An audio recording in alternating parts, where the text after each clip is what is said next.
There is a kind of quiet that comes just before dawn. Not silence, but something held.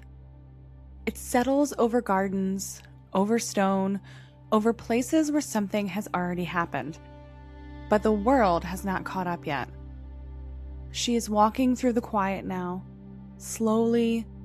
Grief narrows everything, the path, the breath, the space between each step.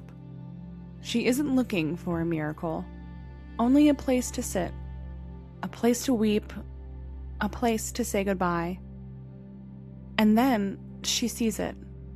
The stone is already moved. No one is there to explain it.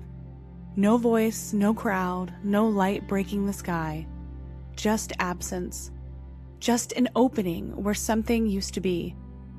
And something about the air feels different. He is standing there. She doesn't notice him at first. Just a shape, a presence, close enough to speak to, ordinary enough to approach. The kind of person who belongs to a place like this. A keeper of soil, of growth, of endings. And she asks him, not who he is, but where. Where did you put him? Her voice is thin, worn down by grief. It's a small question, a human question. And he answers with something even smaller. Her name. Mary. Nothing changes in the air. Nothing shifts in the light.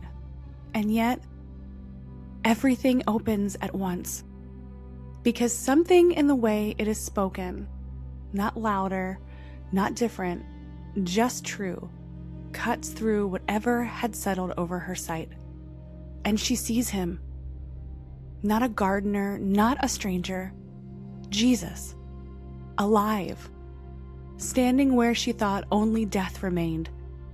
And for a moment, it is hard to tell what had been hidden and what is now being revealed. But this moment is not the beginning. Something has already happened. The sky has gone dark. Not slowly, not like the evening.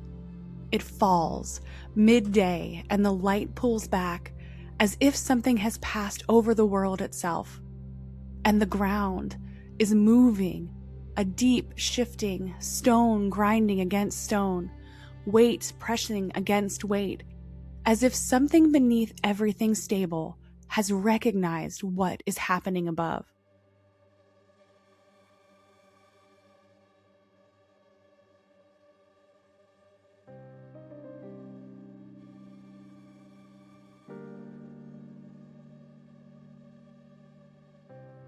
Inside the temple, the veil is tearing, not by human hands. From the top to the bottom, it splits, as if something from the other side is opening it. The separation that has always stood is giving way, not symbolically, not invisibly, but physically, torn, and for a moment, what has been kept apart is no longer held in place. Back at the tomb, they are not alone. There are figures there now, standing where absence should be. 2 men, or something like men. Their clothes catch the light, but not like the morning does. They are close, close enough to hear, close enough to mistake for something familiar. And yet, something is not the same. They speak, "Why do you seek the living among the dead?" The words land softly, but they stay. And then they are gone. No movement, no fading, just absence again. As if they were never there, and yet they were. And then something else.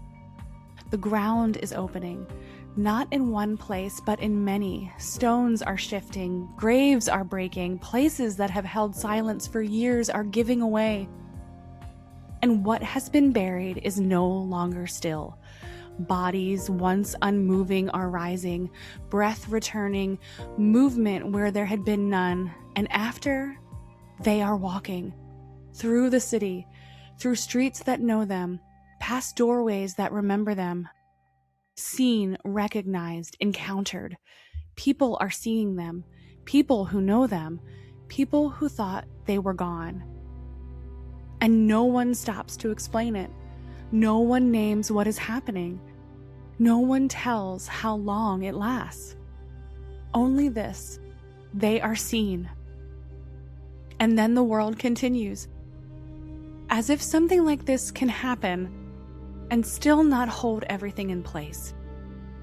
There is something in moments like this that feels close. Closer than it should be. A presence without form, a knowing without reason, something just at the edge, not fully stepping into view. And here it is not subtle. The boundary is not holding. What has always been separate is overlapping. For a moment, the world is thinner than it should be. And still, it comes back to this: a garden, a voice, a name spoken softly into grief.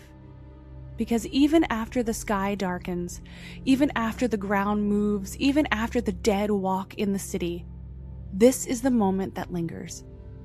Quiet, unforced, unannounced. Presence mistaken for something ordinary. A voice almost missed. As if the most significant thing can arrive without needing to be recognized by everyone all at once. It is a strange thing.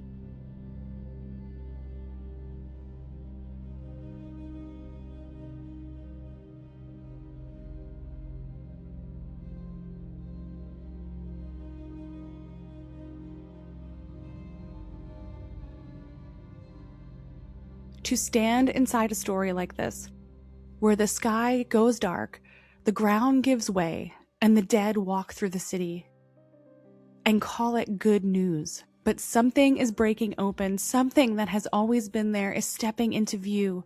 Sin, death, separation, what felt permanent is not holding, not quietly, not symbolically. It is breaking. And when Jesus steps out of the tomb, he is not just leaving it empty. He is changing what is possible. Death is still here, but something about it is different now. Its final word is gone.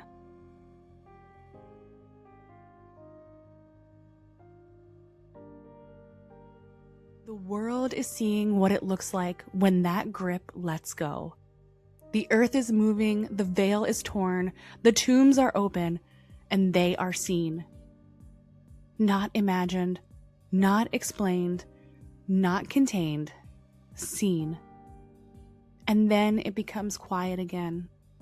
A garden, a voice, a name. Because what he is doing is not only happening in the breaking, but in the nearness. In the way life meets a person, face to face. Close enough to miss if she doesn't look again.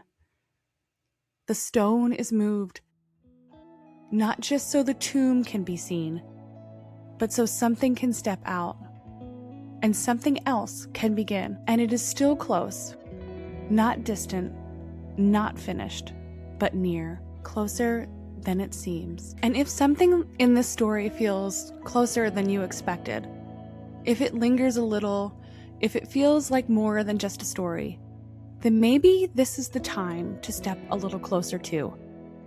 Find a place this Easter, a room, a gathering, a quiet seat somewhere you wouldn't normally go. Not because you have it all figured out, but because something might be waiting there, the same way it was waiting in the garden. Close, personal, easy to miss, unless you go looking. Have a blessed Easter.